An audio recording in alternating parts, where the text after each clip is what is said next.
Muito bem, muito boa noite a todos. Sejam todas muito bem-vindas, sejam todos muito bem-vindos. Esse é o 55º encontro do Clube de Ficcionistas e hoje a gente conversa sobre La Virgen Caeta, da escritora argentina Gabriela Cabezón Cámara.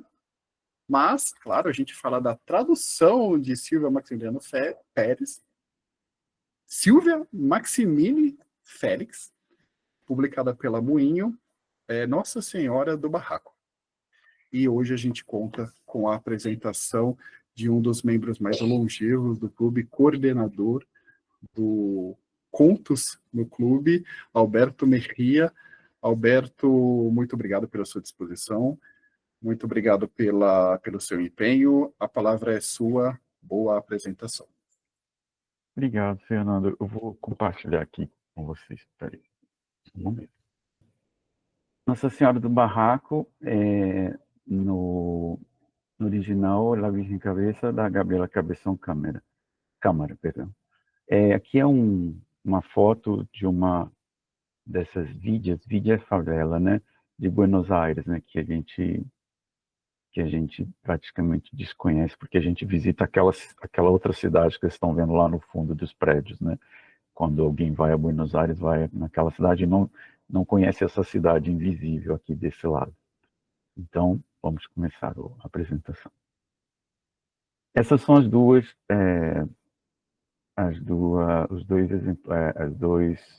livros que eu li, né? Usei a edição de 2019 da editorial Eterna Cadência de Buenos Aires, uma edição que depois teve outra edição com uma capa um pouco menos pior do que essa, mas digamos. E essa é a tradução brasileira da Silvia Massimini Félix, de 2023, da editora Moinhos de São Paulo. A sinopse da história é a seguinte: Cleópatra, uma travesti, depois de sofrer uma atrocidade enquanto estava presa, acaba por ter uma revelação mística. A Virgem Maria surge para conversar com ela. Decide então que não irá mais se prostituir e começará a cuidar do seu povo. Quiti, uma jornalista, resolve empreender uma investigação na favela El Poço. Depois de uma experiência traumática, ela passará a viver na Villa, onde conhecerá a obra de Cleo, além de vários moradores dali, dentre eles o menino Kevin. Tempos depois, o lugar é invadido violentamente pela polícia, a mando de empreiteiros que querem transformar o lugar num condomínio de alto luxo. Todos são despejados a tiros. Kevin é morto, além de outros moradores. Quit e Cleo fogem primeiramente para uma ilha no delta do rio Tigre, próximo a Buenos Aires, e a seguir, por medo da perseguição policial, viajam para Miami. Durante essa fuga, florescerá o amor entre elas. Essa é uma sinopse do livro. O processo de escrita desse livro foi o seguinte: a autora ela escreveu esse romance durante os momentos, é o primeiro livro dela, né, bom ressaltar, durante os momentos livres que lhe deixava seu trabalho como diagramadora em meios de comunicação. A ideia dela era criar uma obra, a primeira ideia dela era criar uma obra que retratasse o capitalismo da época da presidência do Carlos Menem e os anos imediatamente posteriores, por meio da história de uma villa miséria, que é o nome das favelas, né, em Buenos Aires, na Argentina, constantemente vigiada por câmaras de segurança. No entanto, o romance tomou outro rumo quando ela começou a escrever a voz da personagem Cleópatra, que nasceu como homenagem a Paula, que era uma amiga dela travesti que foi assassinada durante a juventude das duas, né? Isso levou a repensar vários aspectos do romance e a dar mais ênfase a temas como a opressão e a organização coletiva da comunidade na última versão da obra, que foi a que lemos. Um primeiro fragmento do rascunho do romance, eu compartilhei com vocês no nosso grupo, apareceu num conto intitulado La Hermana Cleópatra. Está em espanhol, né? Não foi traduzido. na antologia Um Terraço Próprio, publicado em 2006 pela editorial Norma. Interessante a gente ver, ela aproveitou trechos literais assim, desse conto, né? Depois, se vocês puderem ver, comparar um com o outro, quem leu em espanhol, mesmo quem leu é tranquilo de espanhol dela, acho que mesmo quem não sabe espanhol consegue pegar a diferença, esse germe que foi esse conto, né? E como ela utilizou, como ela ampliou isso, é muito interessante depois vocês verem esse conto. Ele tem 3 páginas somente. A estrutura do romance é o seguinte: o texto ele apresenta-se em forma de um suposto manuscrito escrito por Quitt durante sua estada em Miami com Cleópatra, que ao longo do texto realiza anotações e dá a versão dela, né, dos vários eventos num outro registro semântico próprio, uma outra voz distinta da de Quitt, né? Esse outro relato corrige, alterando ou acrescentando elementos da história contada por Quitt. O romance encontra-se dividido em 25 capítulos e um epílogo, dos quais 20 são narrados por Quitt, incluindo o epílogo, e 5 por Cleópatra. O título de cada capítulo inclui o nome da narradora do mesmo, seguido, na maioria das vezes, do início da primeira frase do capítulo. 9 dos capítulos começam com uma epígrafe, em verso, que tem referência ao capítulo em questão. Aqui eu coloquei um exemplo de uma epígrafe do capítulo 5. Tudo começou com os tiras que arrebentaram meu rosto, então veio Santa Maria, que me deixou num bom posto, e disse que não queria que eu andasse chupando picas como crazy todo dia.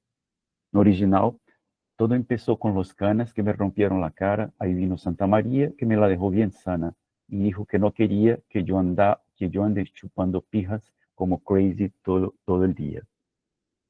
Então tem esses pequenos, esses versos no início de alguns dos capítulos. Agora eu vou falar sobre os personagens um pouco, caracterização dos personagens. Antônio Cândido aponta que um romance, ao abordar as personagens de modo fragmentário, não faz nada além de reproduzir a maneira insatisfatória, incompleta com que elaboramos o conhecimento dos nossos semelhantes. Todavia, pontua uma diferença.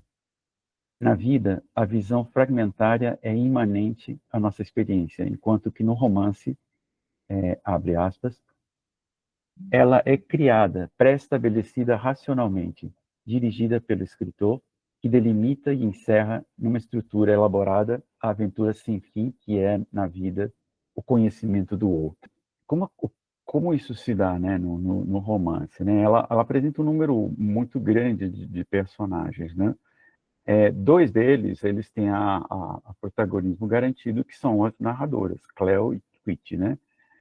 Nas outras personagens, que é o que vão aparecendo, essa delimitação que o Cândido fala, ela acontece, né? Mas não é pela quantidade de vezes que eles aparecem, os personagens aparecem no relato, que essa profundidade é alcançada, mas sim pela elaboração, né? Que de uma estrutura que é feita, às vezes, de pequenos detalhes, né? Às vezes eles aparecem muito rapidamente. Eu vou citar 3 deles, que aparecem rapidamente, mas que já ficam marcados para sempre na história até o fim. O Padre Júlio, o pai de Cleo e a menina que morre queimada pela besta, né? Que eles 3 têm apenas algumas linhas no livro, né? A gente pode acrescentar que essa visão fragmentária é suficiente, né? Suficientemente duradoura para que ela se presentifique em toda a história. Agora, os personagens principais. Quitt, ou Catalina, ela é jornalista, é a narradora principal, não sei se poderíamos dizer principal, mas em parte da história, tanto que nos capítulos da Quitt, a Cleópatra também aparece muito, né? E elas, na verdade, a gente vai ver daqui a pouco como elas são misturadas, né? Cleópatra, ou Carlos Guillermo, travesti e médium de Nossa Senhora, também narradora.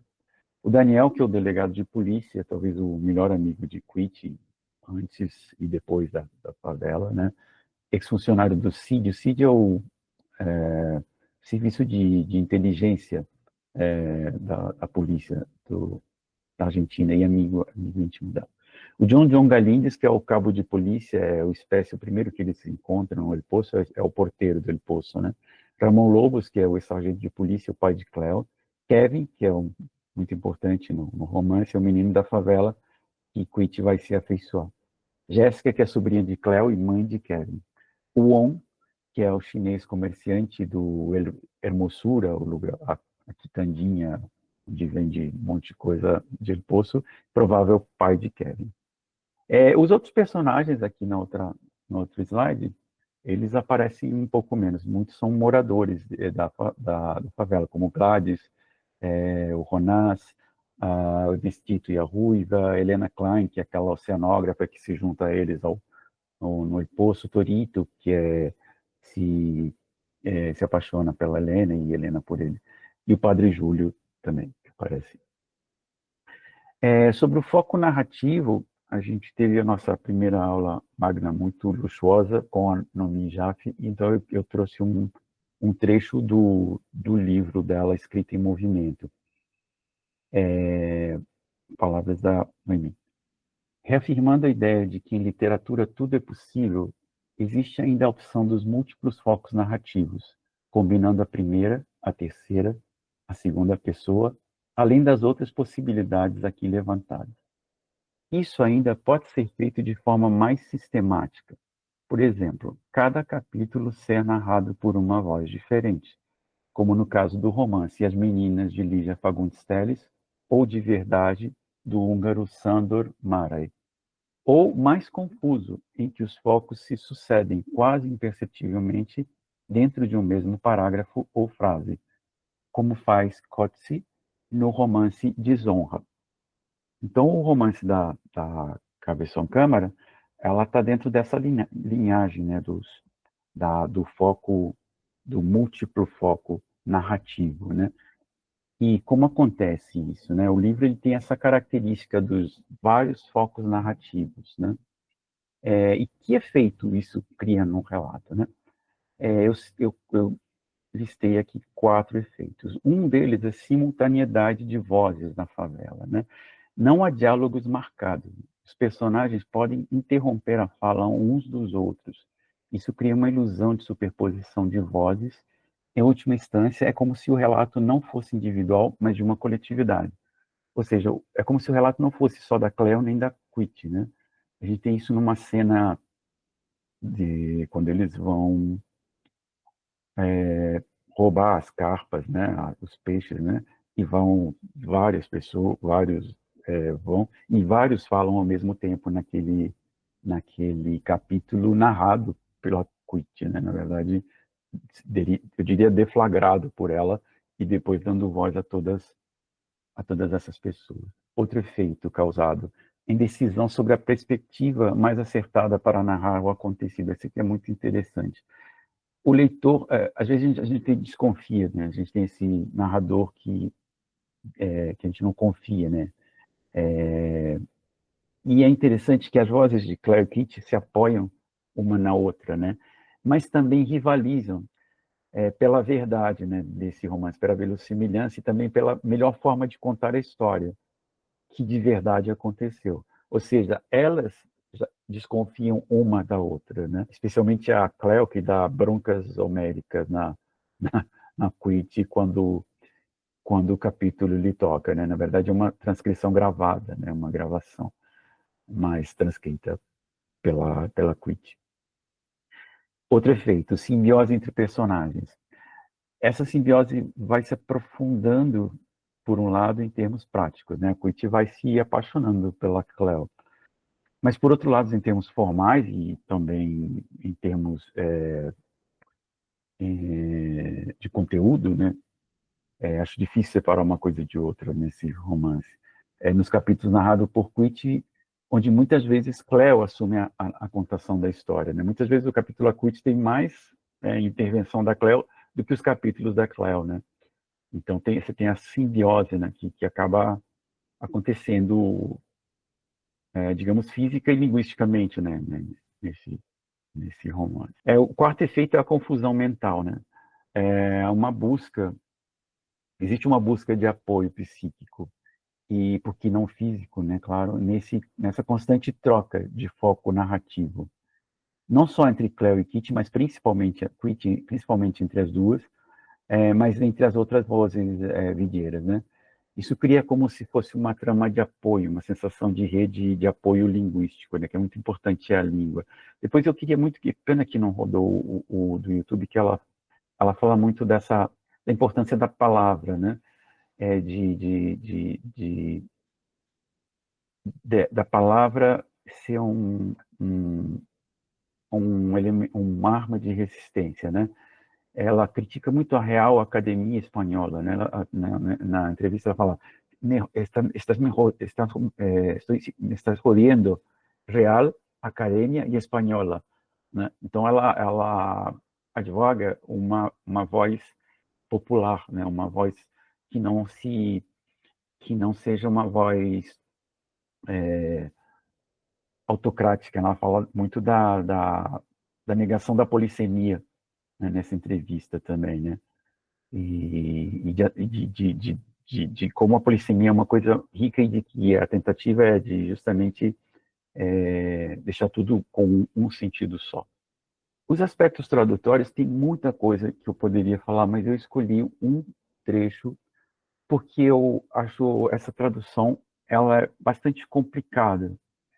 Primeiro, porque usa muitas expressões idiomáticas do espanhol argentino. Do espanhol argentino vidieiro, ainda por cima. Quer dizer, é muito específico, né? Utiliza muitos palavrões argentinos, vidieiros, né? Então, muito difícil você traduzir isso, né?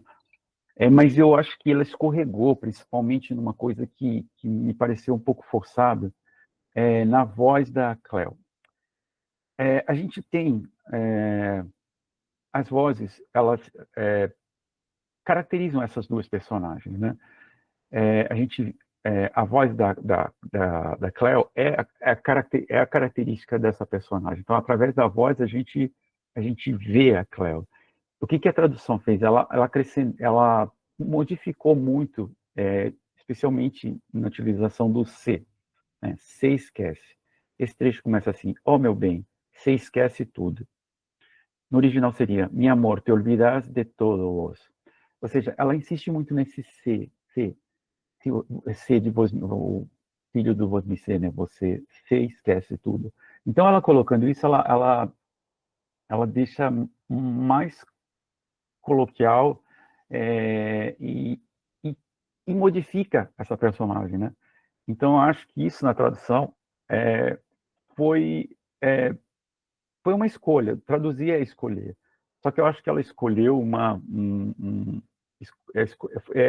é muito perigoso, assim, é arriscado. Ela modificou bastante a personagem, insistindo nesse ser, e em construções também, entre aspas, erradas da Cleo, né? Claro que não são erradas, mas são a voz que ela quis, que a tradutora quis dar para a Cleo. Então, sempre que aparece o C, eu quis fazer, quando é que aparece? Me parece que muitas vezes é quando tem esse te olvidas.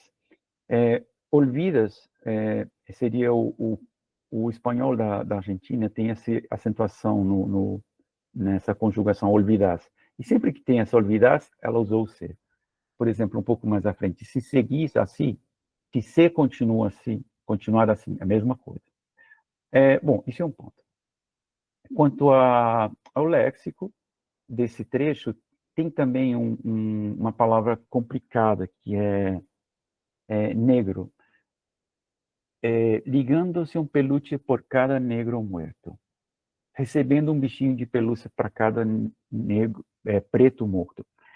Negro não tem exatamente essa conotação de preto para a gente na Argentina. Negro, o Maradona, por exemplo, era chamado de El Negro Maradona quando começou. E Maradona não é exatamente, a pele dele é mais, não é nem escura, é bem clara.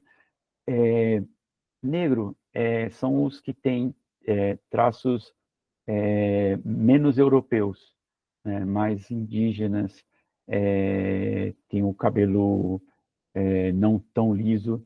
Então, negro, quando se refere a negro, pode ser, não existem negros. Então, você colocar isso negro, preto nas favelas de Buenos Aires, é inverossímil, né? Então, isso também foi complicado. Não sei qual a solução seria para esse negro, mas realmente não seria essa, né? Então, eu quis pegar só esse ponto para falar da tradução. Sobre a ópera cumbia, esse é um ponto da, da, do livro que é bem interessante. Ainda que no epílogo Cleo conteste Quilt, abre aspas, por que você não escreveu o capítulo da ópera cúmbia? E daí, se você puser, quando eu cantam comigo 50 mil pessoas todas as vezes, e que 500 mil gringos se tornaram fiéis de Maria desde que estreamos a cúmbia. Mesmo assim, a gente pode pensar, apesar dessa admoestação da Cleópatra Pitt, que o próprio livro, né, o próprio romance, é um pouco a ópera cúmbia. E não só em termos metalinguísticos ou metafóricos, né? Aqui eu coloquei algumas características desse gênero ópera, né? Que é um gênero eminentemente vocal, e mesmo as partes instrumentais, elas são quase sempre os temas melódicos das partes vocais, né? Eles não utilizam temas autônomos, né? Eles utilizam os temas que foram cantados, só que melódicos. Outra característica na ópera, né, é essa alternância de vozes, né, entre corais, duetos e solos. Isso acontece no livro, né? Os solilóquios de Quilt, ou de Cleo, os duetos, né, entre as duas, e os momentos dessa ilusão coral, quando utiliza frases curtas, né, alternadas em cenas como aquela do roubo das carpas, onde há muitos personagens e quando eles repetem muitas ideias também. Essa santa travesti e sua companheira fazem paralelamente um deslocamento duplo, um uso estratégico e natural no plano da religiosidade, da espiritualidade, da fé cristã para a fé pagã e também no plano musical ou cultural, né? Do erudito ao popular. Do humor, eu peguei um trecho, eu vou ler esse trecho, que é um trecho da Cleo, que é o seguinte: me escutem, ela gritava, falando em parte, desculpa, é um capítulo da Quit, só que falando da Cleo predicando, né? Me escutem, ela gritava, falando em parte no espanhol baixo do Rio da Prata, em parte no espanhol cervantino. E fiquem os senhores sabendo que Santa Maria, com um bardo que armou os diabos para roubar a alma de um peregrino, que eram aqueles que caminhavam até a igreja mais distante, como esses que agora caminham para Lujan, para que valha. Para que valha, a igreja tem que ficar na casa do caralho. E disparava cantando uma cantiga recompilada por Alfonso o Sábio, 8 séculos atrás, depois de passar a noite trepando com uma puta. O peregrino continuava sua peregrinação a Santiago de Compostela, todo alegre, sem se confessar. O diabo, que aparentemente compete com Deus para ver quem recebe mais almas e ganha dele roubando, disfarçou-se de apóstolo Santiago e apareceu para o peregrino. Abre aspas. Deve salvar a tua alma para que não arda eternamente no fogo do inferno, onde cairás sem minha ajuda. É por isso que eu te digo, elimina o que te fez pecar, corta teu membro que é o culpado. Fecha aspas. O peregrino cortou a pica e sangrou até a morte no caminho. Os diabos consideraram suicídio e vieram em legião para levá-lo ao inferno. E aqui vinha a moral, pois Cleo não contava histórias apenas para nos distrair. Abre aspas. Cometer suicídio é pecado. Vocês estão entendendo? A gente tem que morrer quando Deus quiser e não quando dá na telha. Porque se suicidar não é apenas quando você faz querendo e dá um tiro na cabeça. É também quando você toma muitas drogas ou quando fica trepando sem proteção. Vocês estão me entendendo? Intercalava e depois terminava a história. Nossa Senhora intervém, considera que o peregrino cortou o pinto enganado por um diabo e o ressuscita, mas não completamente. Deixa que os cães comam o cacete, assim o homem não volta a cair em tentação e não corre mais o risco de ir parar no inferno. Além desse trecho, tem vários trechos que têm um humor que de alguma maneira suavizam essa história tão dura, né? O humor e o amor, né? Talvez sejam o outro lado da balança e os antídotos contra esse horror, né? A questão essencial. Aqui eu peguei um trecho também do Luiz Antônio de Assis Brasil, patrono do nosso clube, do seu livro Escrever Ficção. A questão essencial é algo de originário e muitas vezes intransitivo. É questão por ser matéria a ser resolvida, um problema, portanto. E é essencial porque incita ao ser humano. Provoca na pessoa reiterações totalizantes, dúvidas, embates internos e buscas que quase nunca resultam em algo de aproveitável. Com essa questão, atravessamos a vida, protagonizando várias histórias que contaremos às pessoas, talvez inventando partes, omitindo outras, para que essas histórias tenham alguma coerência perante nós, ou para que nos entendam em nossas razões pelo que fizemos ou deixamos de fazer. Para mim, a questão essencial no romance, ela não é nem psicológica, nem metafísica. Para mim, ela é uma coisa muito básica, né? É essencial, crua, que é a sobrevivência. Assim, meus cachorros estão loucos. E essa questão, ela é comum às duas personagens, né? Que são as narradoras do romance. A questão essencial, ela tem a ver com o personagem, né? Em Cleópatra, sua mediunidade, que aparentemente é a sua salvação espiritual, é também sua maneira de fazer frente a todas as adversidades individuais e do seu povo. Em Quit, seu arco narrativo se dirige progressivamente ao básico lutar pela existência. Paradoxalmente, essa espécie de redução ao essencial, o dia a dia da favela, a faz ampliar sua percepção do outro. O que a princípio era uma busca oportunista por uma reportagem se converte, no transcorrer do relato, na compreensão profunda do outro. Poderíamos dizer que a escrita de Quit, seu diário, este livro e as intervenções de Cleo são uma tentativa de entender o que aconteceu, mas também um procedimento de sobrevivência e resistência, que engloba e, portanto, supera qualquer outro tipo de questão individual. Então, para mim, isso é o mais, para mim, é a essencial, é o que é mais forte nessas duas personagens, né? A questão da sobrevivência. Aqui são as referências, incluindo o vídeo do YouTube, que eu não consegui passar para vocês.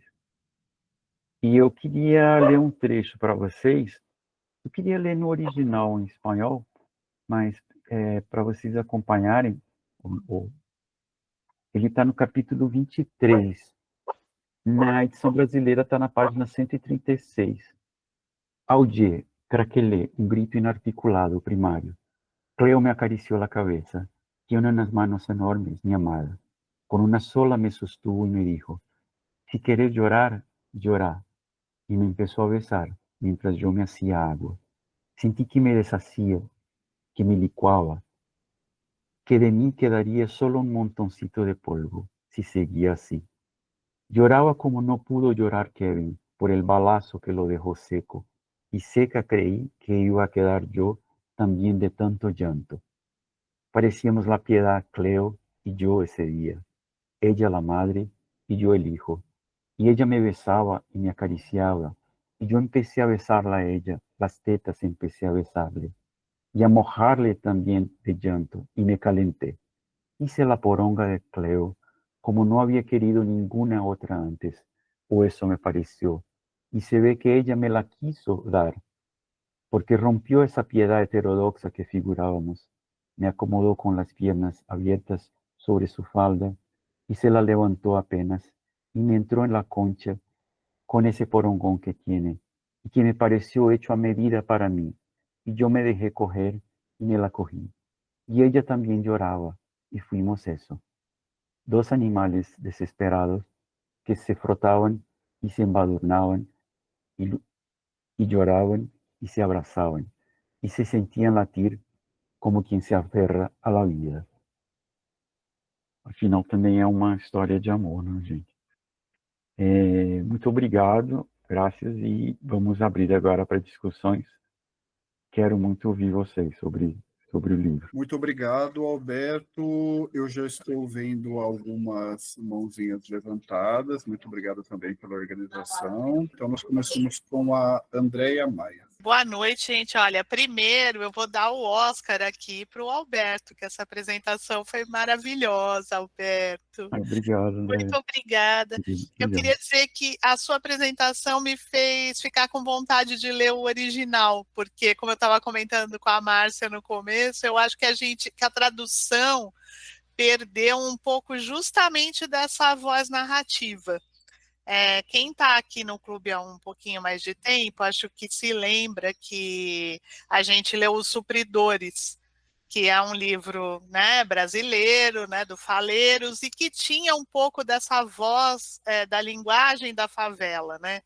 E que isso até algumas pessoas gostaram, outras pessoas não gostaram, mas eu acho que como a gente é brasileiro, para nós faz sentido.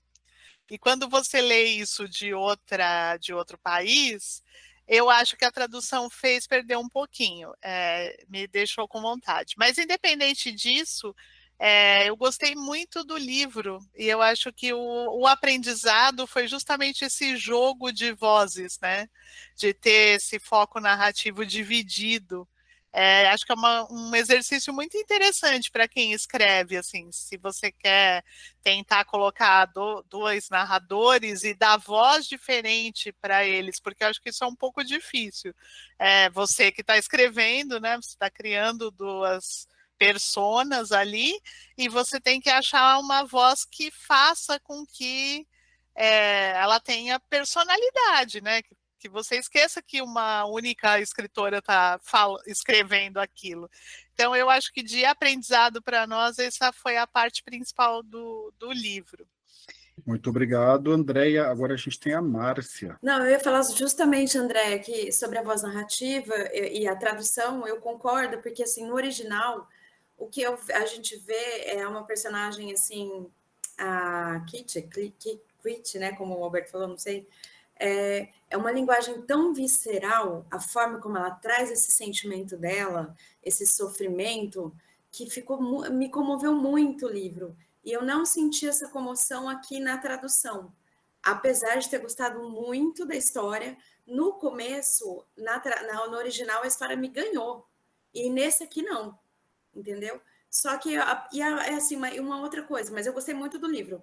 Uma outra coisa que eu também achei que a Cleo, essa alternância de vozes, mesmo assim, com toda essa linguagem da rua, essa coisa muito assim, que ficou bem escancarada, eu achei que a Gabriela trouxe um texto muito bonito, mesmo traduzido. Trouxe um texto muito bonito. Assim, a linguagem tem coisas, ela não pesa a mão em metáfora, essas coisas nada, mas ela consegue trazer essa coisa visceral, como eu falei, mais no original, mas aqui a gente também sente isso. O José Menezes, ele ofereceu para compartilhar o vídeo, ele tem 4 minutos, se vocês quiserem escutar, seria interessante.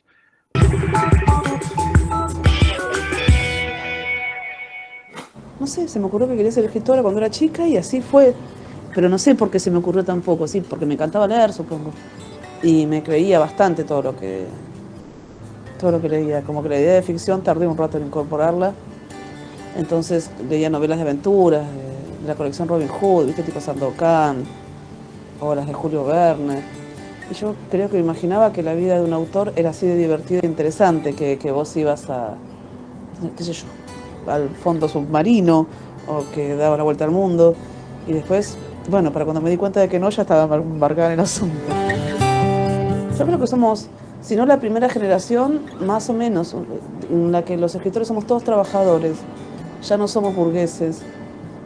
No sé por qué, no sé qué está haciendo la burguesía, a qué se está dedicando, pero no está escribiendo como antes, que vos veías la nómina de autores y era gente rica, ¿no?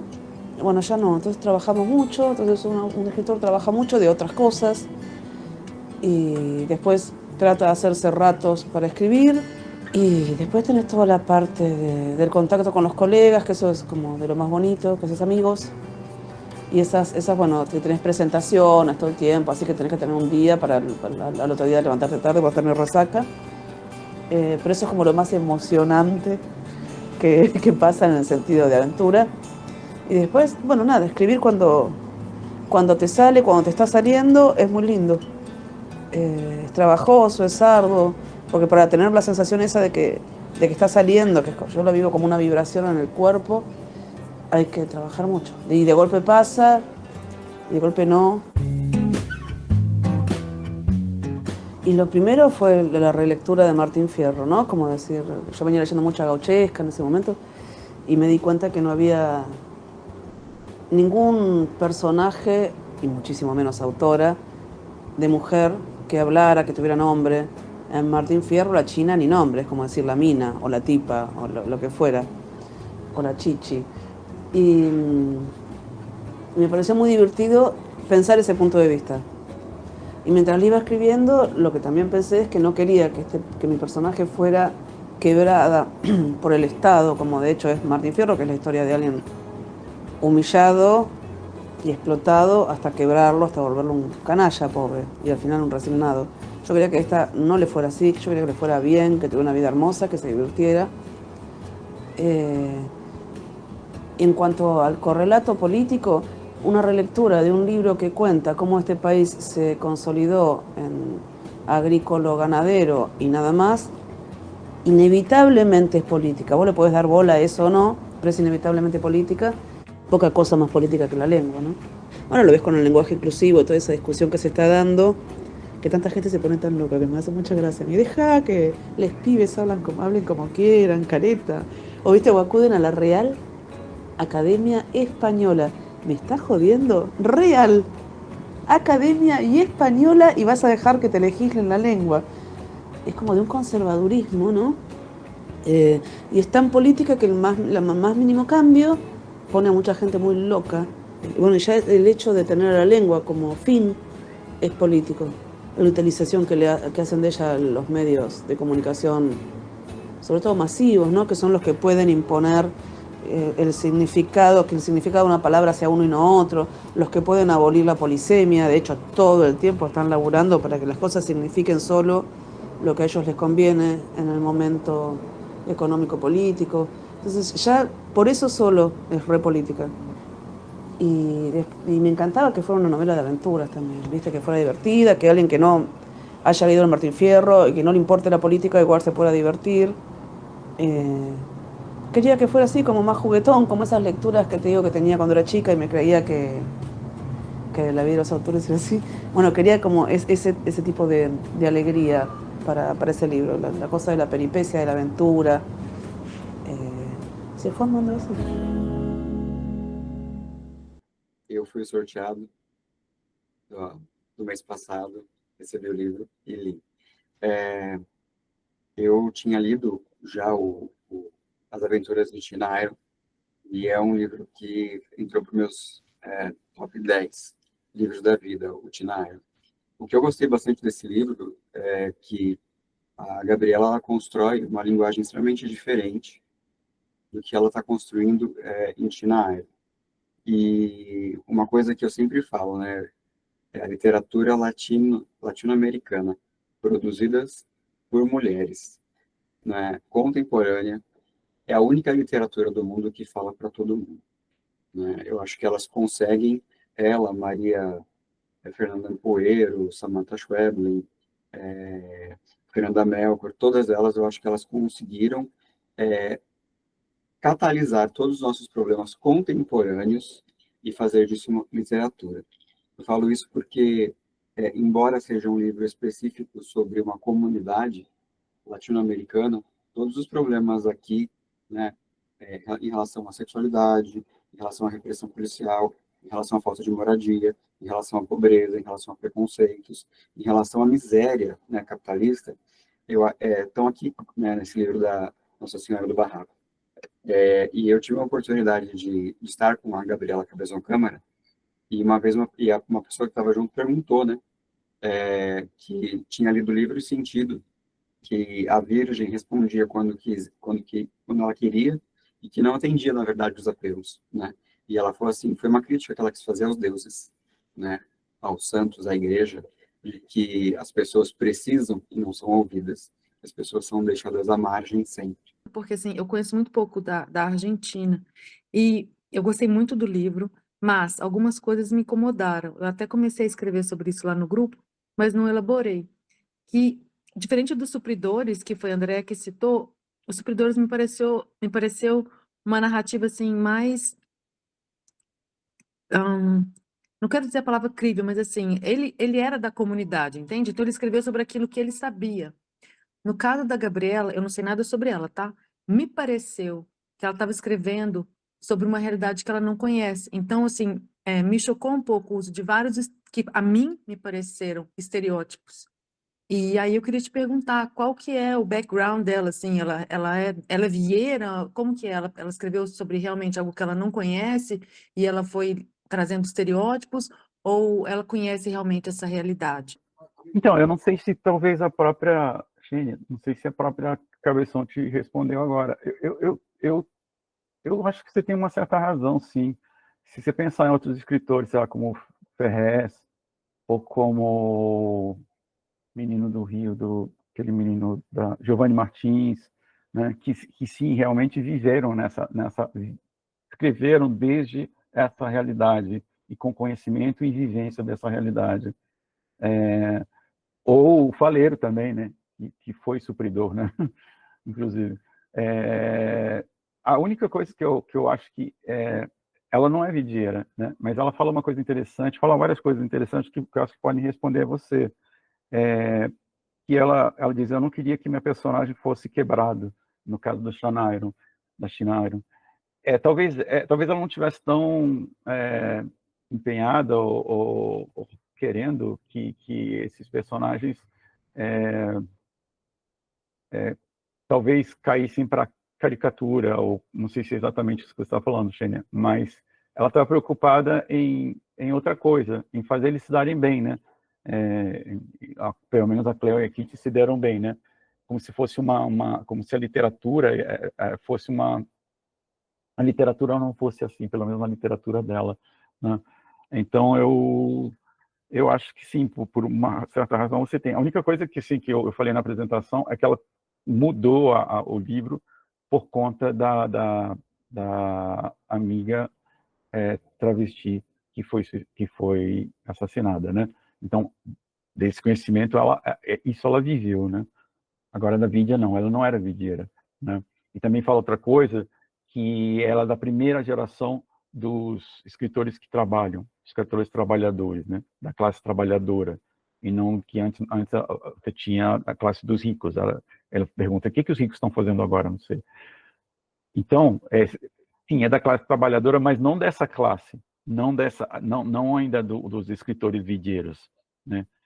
Se você pegar outro, o Washington Cucurto, e aí eu acabo, desculpa, que é um escritor argentino, que é cartoneiro, que vive na favela e que escreve, sim, como se fosse uma espécie de faleiro de Buenos Aires. Obrigado, Alberto. Agora é a Ana Pagu. Boa noite, gente. Não, primeiro, parabéns para o Alberto, achei muito legal a apresentação, ficou muito boa. Eu gostei muito desse livro, não conhecia a Gabriela, é a primeira obra dela que eu leio. Eu acho que está totalmente, concordo com o que você falou da questão essencial, porque até os elementos que são mais psicológicos ou mais abstratos do ponto de vista da religião estão muito ligados a essa coisa da explicação da sobrevivência, e essa coisa mais coletiva, de como é que você sobrevive ali na favela, os conflitos, a repressão. Achei muito, muito legal, e como o livro ele apresenta muitas coisas, né? Então, e aí você está no meio do ler no livro, e qual é a questão essencial? Se eu tiver essa... E eu terminei e falei assim, eu acho que é a questão mais, não como você falou, sobrevivência, mas eu pensei, é mais da coisa coletiva, da luta ali. Eu falei, daria para a gente abrir para vários lugares que a gente sabe no Brasil, né? E achei bem interessante, eu acho que isso é legal. Outra coisa que você falou do humor, eu acho que tem muito humor e tem muita ironia também, né? Eu acho muito, muito interessante. Tem uma passagem lá na página 103, que ela está falando lá que o Lago de Carpas virou uma fontana de treve, tá? Os pessoas jogam, né? Moedinha, aí ela fala, éramos uma favela, aí falando dos ratos lá, né?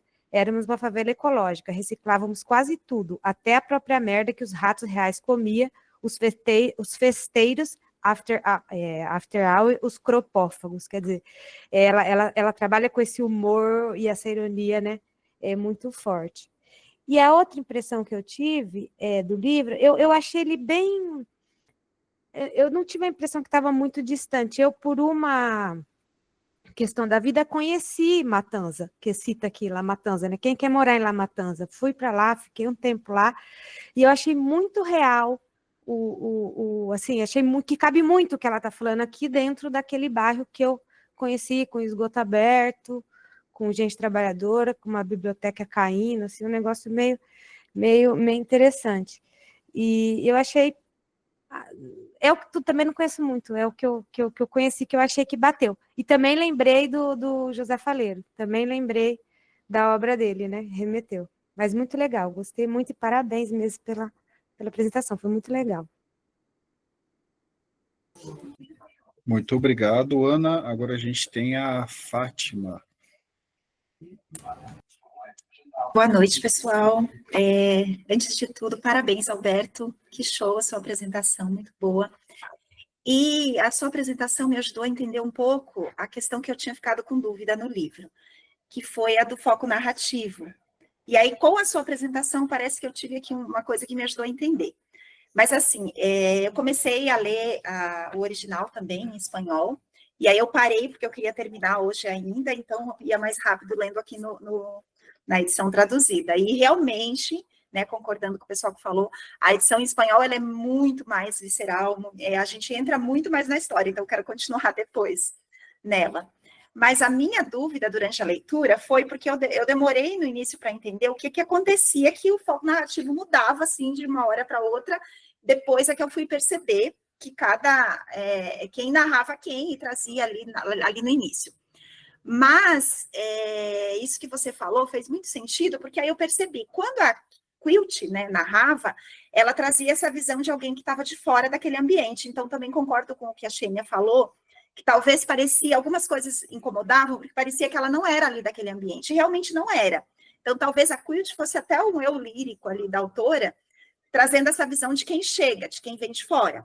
E quando tinha a narração da Cleo, era uma coisa assim muito mais intensa, muito mais ali de dentro, esse humor, as coisas que ela trazia. Então a gente vai também fazendo esse movimento junto com as narradoras.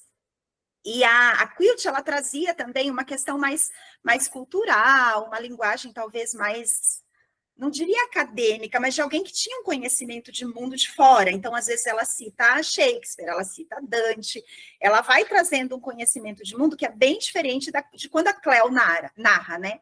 Então, esse câmbio, essa troca ali, eu acho que funcionou bem no livro. E na sua apresentação me ajudou a entender o que estava me incomodando. Não é um incômodo, mas era o que estava difícil para mim para entender. E depois fez todo sentido.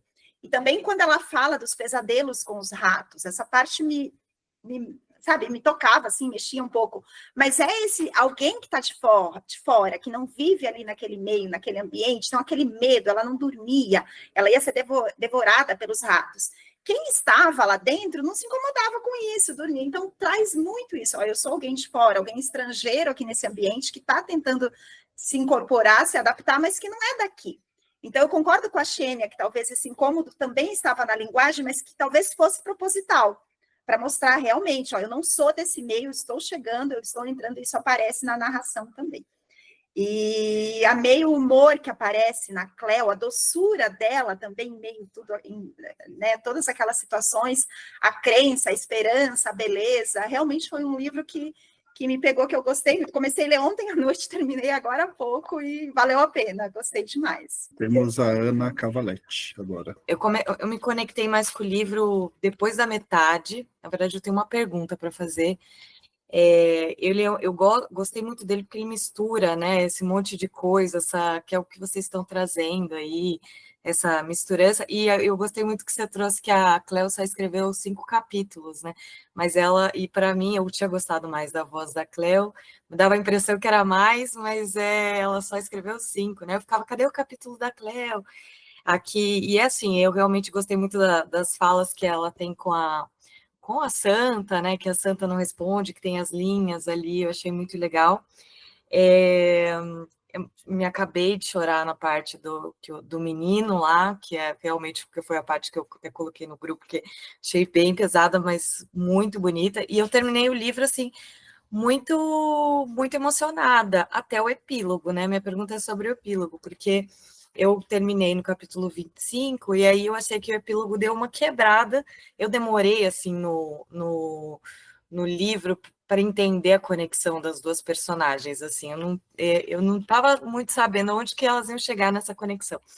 E aí, no final, você vai acreditando em várias coisas, né? E aí o epílogo, para mim, ele deu uma quebrada. Não sei, eu acho que tem alguma... É como se tivesse um... É engraçado que parece como se tivesse uma preparação de um Nossa Senhora do Barraco 2, né? Porque depois ela vai procurar ela, né? Acho legal o fim que ela fala, nos vemos em Havana. Ela fala com ele, né? Com a Cleópatra. Só que trata ela como Carlos Guilherme, né? Na última, né? Então ela fica meio com raiva, né? Então ela não se refere a ele como Cleópatra e sim como a Carlos Guilherme.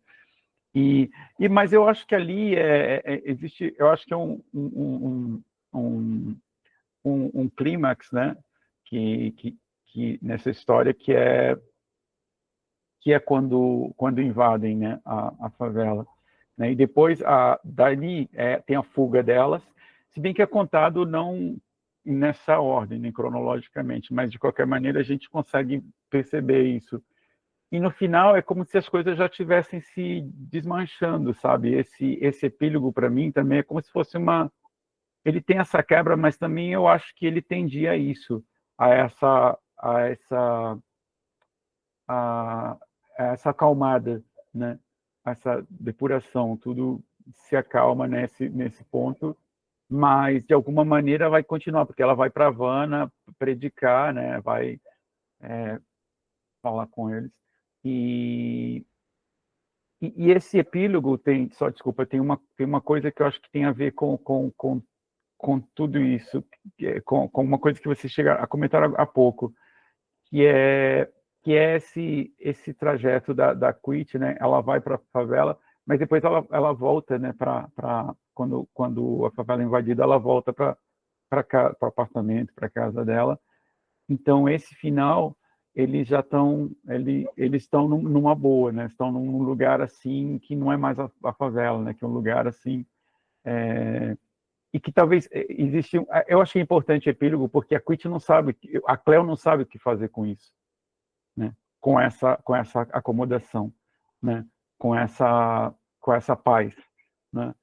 E aí ela vai embora. Talvez seja isso. Talvez a explicação do epílogo seja isso, que ela diz isso literalmente no epílogo, né? Que ela não tá, a Cleo não estava acostumada a isso, a essa paz, e aí ela vai embora. Então eu acho que esse epílogo tem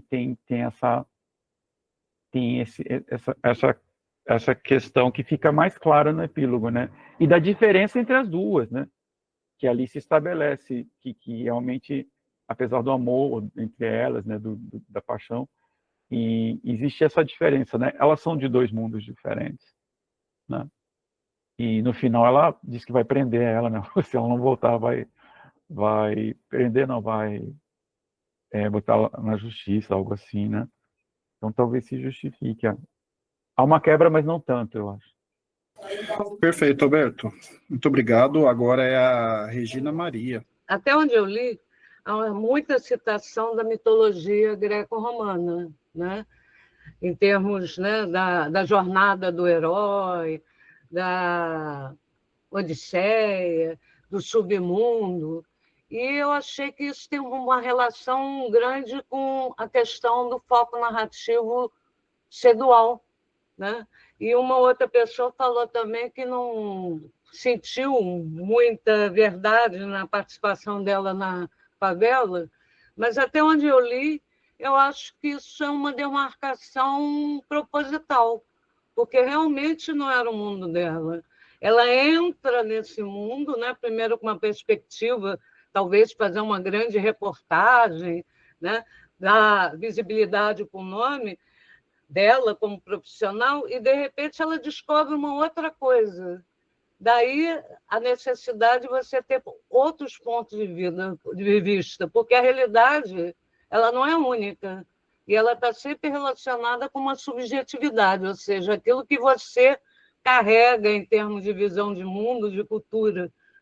Então, o que eu queria saber é se essas citações, né, da mitologia greco-romana tem a ver com isso, né? Como se fosse uma jornada de um herói, né? Só que de pessoas comuns, massacradas no cotidiano, com uma perspectiva que talvez tenha uma saída, quem sabe? Interessante que eu estava vendo a anotação aqui. O primeiro parágrafo, no início, me pegou ali. Eu achei interessante como ela começa. Mas depois o livro, eu não sei. Ele me pegou mais na partir do capítulo 20, que aí eu vi que fluiu mais. Então, eu gostei da apresentação, dos comentários. Eu queria também comentar sobre esse final, né? Como o Alberto falou, parece que é uma parte 2, ou ele é estranho, porque é construído durante todo o romance o amor delas, o amor que é diferente, o amor delas, o amor que foi construído, enfim. Mas eu acho que a Gabriela, ela, em Leo Chinairo, pode perceber que ela entrega uma coisa bem diferente. Todo o romance, o final já está dado. Quando a gente estuda literatura, teoria de literatura, os 3 primeiros capítulos vão te dar o final do livro, né? E aí ela faz completamente, ela frustra completamente o leitor no final do Chinairo, e ela frustra de uma maneira genial para subverter não só a teoria da literatura, dar um show de que ela é uma escritora genial, mas principalmente para dizer que há possibilidades diferentes de política, e que o colonialismo é uma praga, e que já existiam práticas muito mais saudáveis que eram dos indígenas argentinos. Mas quando a gente vai para Nossa Senhora do Barraco, ela também faz isso com a gente. Ela não te dá um final. Ela falou assim, mas a Cleo que amava tanto, a Cleo que escreve, meu amor e tudo mais. De repente, tira o dinheiro, tira milhões da conta e vai para a Havana, de repente, e deixa, né, a Kitty sem dinheiro, e a Kitty fica muito puta e quer se vingar de alguma maneira, quer ir atrás. Você que me roubou, vou atrás de você, vou pegar. E aí quebra toda a expectativa que a gente tem de final de um romance. Porque durante toda a narrativa ela vai construindo essa imagem da Cleo com a santa de algo muito místico, de algo assim, eu não preciso construir uma catedral, eu não preciso ter essa imagem de ouro, de pedras preciosas para me comunicar com ela. Essa conversa é muito íntima, ela e a santa, elas são amigas, até a santa fala palavrão, depois a santa fica brava com o Espírito Santo porque não avisou ela sobre né, a invasão lá na favela. Então você percebe que elas são muito íntimas, e você cria, né? Eu fui criando uma crença, um negócio muito bonito ali. E quando vem o epílogo, é isso que o Marcelo falou, quebra completamente. Então é como se ela mostrasse pra gente, isso não existe. No final, ela é só mais uma das que vão encher a santa de pedra, construir uma catedral, e é mais do mesmo. É isso que é a realidade da vida. Não se iluda, caro leitor, que está aqui achando que você encontrou alguém que realmente tem essa fé. Então, eu achei que ela foi por esse caminho no epílogo, foi o que eu senti, dar essa frustração, porque você está ali com o coração quentinho, com aquela história bonita de uma travesti que é amiga da santa, que faz milagres. Começa a se quebrar lá na invasão, por que a santa não avisou? E aí depois vai piorando, porque quando vem esse final, ela ficou quantas páginas ali falando das pedras, de todo o dinheiro que ela gastou para fazer a pele com o pitangui, cravejar os olhos, os dentes, né? Ela própria não tinha dentes também, a gente tem essa descrição depois. Então, eu achei que é isso mesmo que o Marcelo falou, mas indo por esse lado, de que esse tipo de fé infelizmente, não faz parte da nossa realidade, então não se iluda. A percepção que eu tive do epílogo é talvez a continuidade do conflito religioso que existia entre as duas, né? Porque, no fim, a Cleo acaba sendo só mais um líder religioso no final do dia, né? Alguém que simplesmente sai em busca dos grandes réis. Ela diz ali, você não contou sobre como quando eu cantava, 50 mil pessoas cantavam junto comigo, como eu reunia pessoas, como todo mundo vinha junto comigo na minha fé, e como ela estava em busca de aumentar essa fé todos em volta da Nossa Senhora, né? Eu acho que é bem nesse sentido. Mas eu acho que talvez alguns outros pontos que eu tenho a acrescentar é que eu acho que, em relação à linguagem, no momento da tradução, o que aconteceu comigo foi que eu só me lembrei que é sobre uma favela argentina conversando com vocês agora. Porque a linguagem, da forma como estava lendo em português, era como se estivesse descrevendo qualquer outra favela aqui em São Paulo, no Rio de Janeiro, e eu acho que é algo que torna meio genérico, assim, nas realidades das favelas da América Latina, assim, como um todo. Queria só perguntar para o Alberto sobre a questão da tradução. Né? Você falou que a questão do negro você não pensou numa tradução, né? E essa do boss, né? Você acha que seria melhor usar você, usar tu? E outra dúvida que eu fiquei foi sobre o título. E essa Virgem Cabeça seria por causa dos santos que tem a cabeça grande? O que é isso, essa Virgem Cabeça? A Virgem Cabeça, Márcia pode explicar alguma coisa, mas eu acho que não tem a ver, mas tem duas conotações, né? Existe uma Virgem Cabeça, a Márcia pode falar disso, chama La Virgen de la Cabeza, é diferente, é da Espanha. E acho que a Márcia pode falar. Da cabeça, porque ela tinha cabeça grande, ela tinha, o escultor popular, ele fazia os corpos pequenos e a cabeça grande, né? Ela até dá uma explicação de que eles pensam muito, que a força deles está no pensamento, na cabeça. A tradução, na verdade, não é do vos. O vos não aparece quase, mas essa conjugação que é sabes, esse acento no e não no sabes. Colômbia, Espanha, México, toda a América Latina fala sabes. E o argentino fala sabes. Só que o argentino de classe baixa, de classe média, de classe alta, fala sabes. Mas sempre que tinha esse sabes, ela colocou o se. Você sabe, você insistiu nisso. Para mim, modificou a personagem, né? Porque a gente tem só a voz dela, né? A gente não tem... A gente tem a descrição física dela, mas a voz é aquele personagem o tempo todo. Então, eu acho que ela ficou um pouco...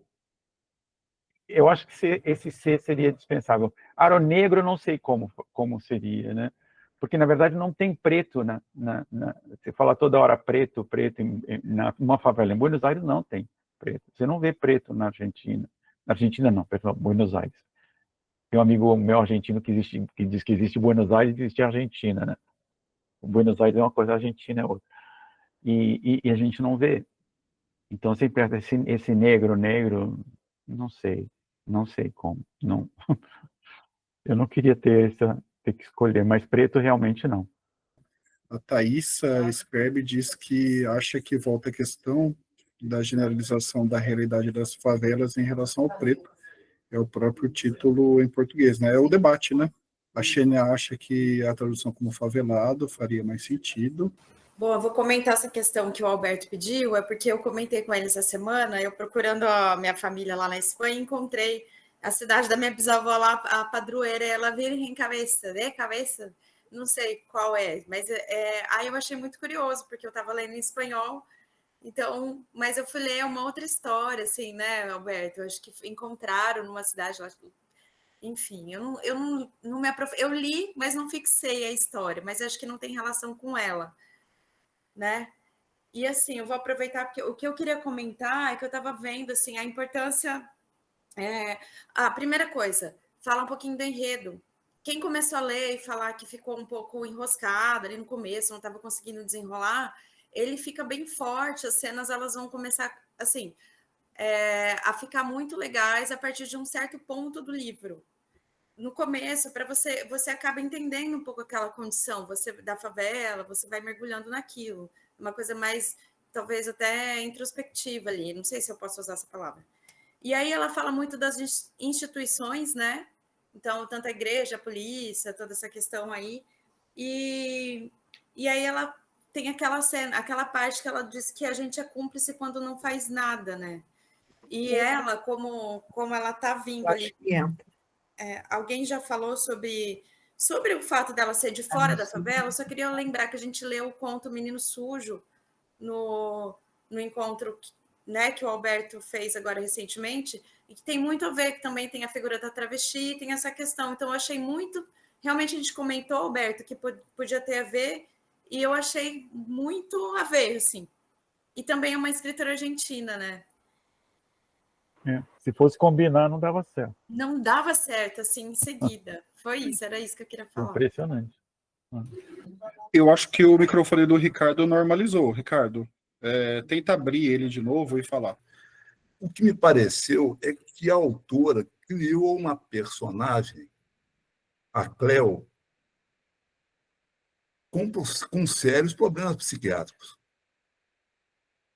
Eu achei muito interessante, porque ela, desde o começo, ela cita isso, a própria Quit insiste nisso, fala em levá-la ao psiquiatra, e no epílogo ela volta a insistir nisso daí.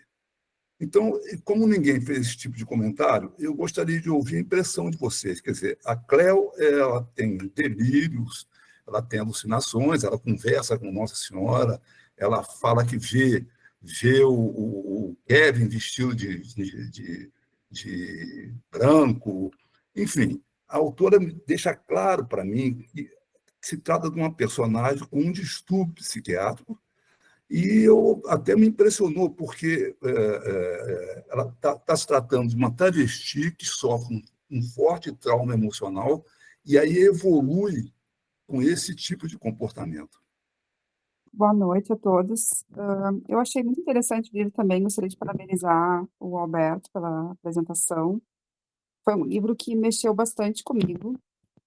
E eu me lembrei de um outro livro que eu li de uma escritora argentina que se chama Parque das Irmãs Magníficas, não sei se vocês conhecem, que a protagonista, ela encontra refúgio numa comunidade de travestis, no Parque Sarmiento, na Argentina, né?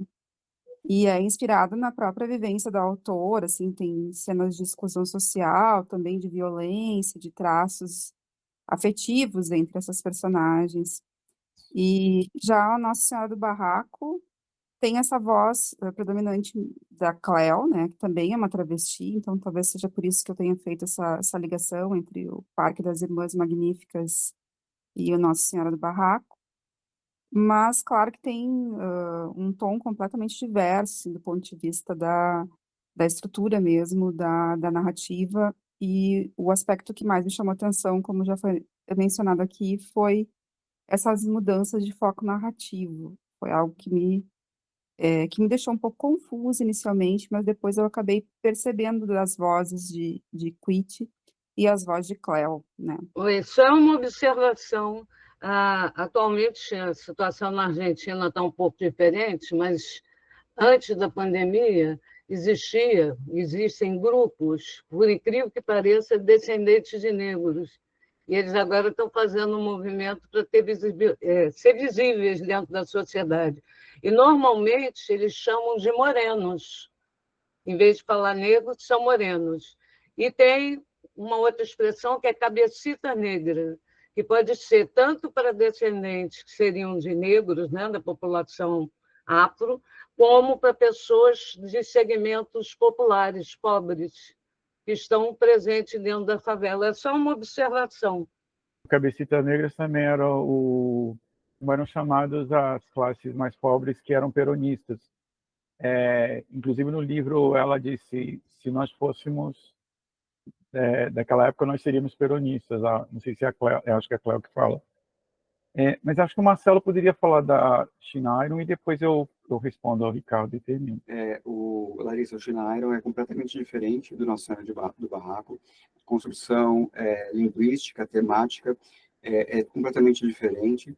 Na verdade, ela justifica o livro, As Aventuras de Chinairo, porque existe um livro que é considerado, em toda a literatura, um livro considerado o fundador, né, da literatura daquele país. E aí existe o Martim Fierro, né, que é o livro fundador da Argentina, que vai falar sobre o colonialismo, como foi fundada a Argentina. E ela escreve esse livro para dar um contraponto. Então, aqui está, né, no Martim Fierro, a visão dos homens, e aqui está a visão das mulheres. Então, ela vai partir da perspectiva do olhar feminino, para poder mostrar que existem outras possibilidades de se entender a colonização na Argentina. Obrigada. Imagina. Obrigado. Então, vou responder ao Ricardo. Legal você ter falado isso, Ricardo, da doença mental ou da loucura, né? A gente tem que pensar, assim, as duas tiveram episódios muito traumáticos, né? Muito traumáticos, que desestruturaram totalmente a vida das duas. A Quit chega a dizer que me fui de minha vida, exatamente, me fui de minha vida, eu fui embora da minha vida, quando ela dá o tiro de misericórdia naquela moça que está queimada, né? Depois daquilo, eu acho que a gente não pode muito falar, a gente pode falar em distúrbios psíquicos por conta disso. E o que é mais louco, né? Isso que aconteceu com ela ou qualquer manifestação de loucura posterior dela, né? Acho que a gente pode ficar pensando nisso. E a Cleo foi estuprada por várias pessoas, e ela até muito ironicamente, né, Marcela, fala assim, para demonstrar como é democrático quando as pessoas vão para a universidade, né, ficou muito algo assim, não me lembro exatamente, como é democrático, e todas as estupradas não teve ninguém que não estuprasse, isso foi muito democrático. Então, eu acho que depois disso acontecido com as duas, eu acho que realmente é bastante plausível, né, que elas tivessem distúrbios, né, que elas tivessem complicações. Mas eu acho que, eu não sei se é isso que a Gabriela quis mostrar, mas talvez isso até seja também uma ironia, que perto da loucura de matar Kevin, de acabarem com uma